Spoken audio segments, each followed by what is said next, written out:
पहली फ्लाइट मिलते ही तुम यहाँ पहुंच जाओगी बस। ठीक है मेरी जान, बाय बाय बाय बाय, मिलते हैं फिर। Mom, good morning.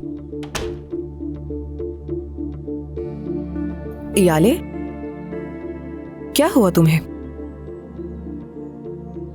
कुछ छुपा रही हो क्या मुझसे? क्या मतलब? तुम्हारे चेहरे को देखकर साफ साफ लग रहा है कि तुम कुछ छुपा रही हो। क्या सच में? मैं आपसे क्या छुपाऊंगी? तलाल, तुम यहाँ आते हो नहाने के लिए? तो तुमने मुझसे झूठ बोला कि तुम्हें जेलसी नहीं हो रही सिमरन। तुम मुझे बता तुम्हारे रूम में शावर नहीं है? मेरा शावर खराब हो गया था, तुम समझ क्यों नहीं रहे हो? इधर मेरे पास कोई ऑप्शन नहीं था तो यहाँ आया और शावर ले लिया। क्या फिर से तो कुछ नहीं पी लिया? मॉम, आप ये कैसी बातें कर रही हैं? सांस बाहर निकालो। हो गया? क्या आप हर सुबह मेरा यहाँ चेकअप करने के लिए आएंगी? बिल्कुल ऐसा ही है, क्योंकि तुम पहले भी ऐसा कर चुकी हो। क्या वो यहाँ फिर आया था? मुझे चेक करने दो। बस करें, मुझे लगा था आपने ये मामला खत्म कर दिया है। हाँ, लेकिन मुझे नहीं लगता कि बात मुकम्मल तौर पर खत्म हुई है। तुम बिल्कुल अपने बाप पर गई हो। वो भी जब झूठ बोलता था ना, तो उसका चेहरा भी तुम्हारी तरह यूं सुर्ख हो जाता था। मॉम, आप बाबा को कहाँ से ले आई हैं इस बात में? क्या तुमने अपने बाप से कोई बात की हो है? गई है। सुबह सुबह बाबा से क्यों बात करने लगी, मैं बताएं जरा। मुझे नहीं पता। वो शख्स मुझे कभी खुश नहीं देखना चाहता, और अगर तुम्हारी उससे बात हुई है तो वो जान चुका होगा कि मैं शादी कर रही हूँ। ये ले, मेरा फोन देख लीजिए। अगर कोई अननोन कॉल या मैसेज नजर आए तो मुझे भी बता दीजिएगा। खुद से ही कुछ भी सोच लेती है, मुझ पे यकीन नहीं करती।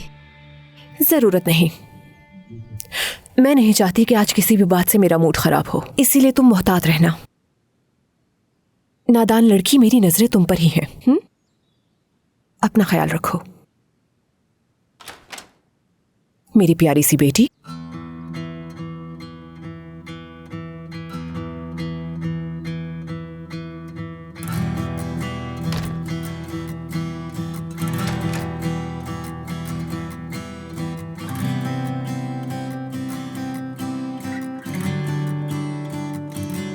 वाह, सुबह सुबह अच्छी खासी मालूमात हासिल हो गई हमें।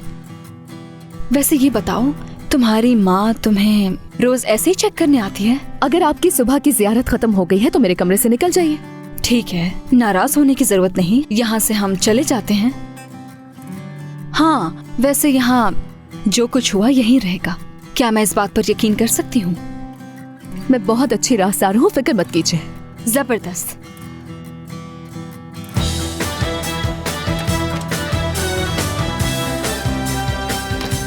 ये लड़का तो बिल्कुल ही पागल है, इसकी अकल तो घुटनों में है। तलाल, मुझे लगता है कि हमें तुम्हारे कमरे में जाकर बात करनी चाहिए।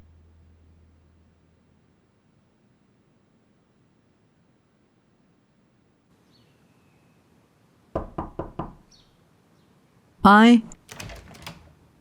अम्मी, आपने बुलाया था मुझे? आ जाओ बेटा।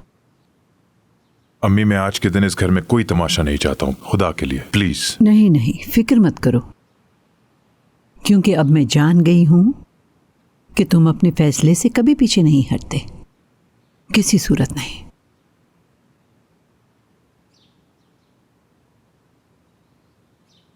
ये लो, मैं सिर्फ तुम्हें ये देना चाह रही थी। एक मिनट, क्या है? कोई मेरे लिए तोहफा है या फिर कुछ और? जरा खोलो इसे, देखो अंदर क्या है।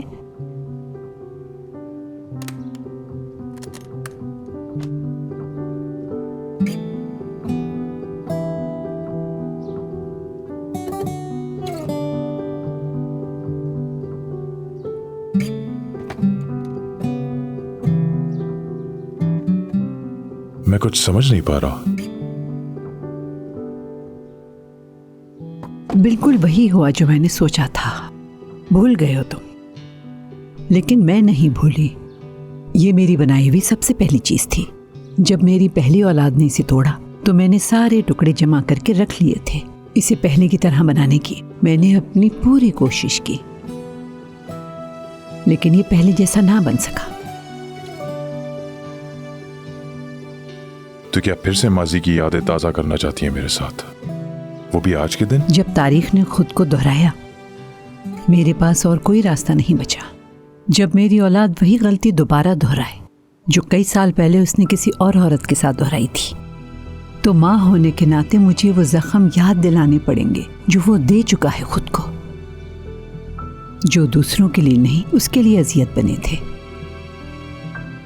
मुझे मालूम है तुम्हें मुझ पर गुस्सा है, मालूम है मुझे, मगर तुम ये जान लोगे जब भी तुम्हें कोई तकलीफ होगी तुम मुझे यहीं पाओगे, हमेशा अपने साथ। बस यही कहना था मुझे तुमसे, और कुछ नहीं। तो आपको लगता है कि इस बार भी मैं नाखुश रहूंगा? एक माँ होने के नाते मेरा फर्ज है कि मैं तुम्हें आने वाली मुसीबत से आगाह करूं। इस दुनिया में ऐसा कोई नहीं जो मुझसे बढ़कर तुम्हारी खुशी चाहता हो, यकीन करो। मगर तुम मुझसे ये तवक्को हरगिज ना रखना कि मैं खामोशी से तुम्हें अपनी जिंदगी बर्बाद करने दूंगी। देखिए अम्मी, प्रॉब्लम वो औरत नहीं है जिसे मैंने चूज किया। शायद शुरुआत से आपने बुनियाद ऐसी रखी और हम चाहकर भी उससे पीछे नहीं हट पाए। आप ही ने ऐसा बनाया है। मैं आपके इस तोहफे का अपने दिल से शुक्रिया अदा करना चाहता हूं।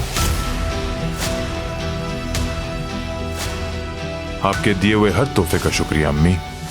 इस तोहफे को मैं अपने कमरे में सजा कर रखूंगा और जब भी इसे देखूंगा मैं याद आएगा कि आप गलत थी।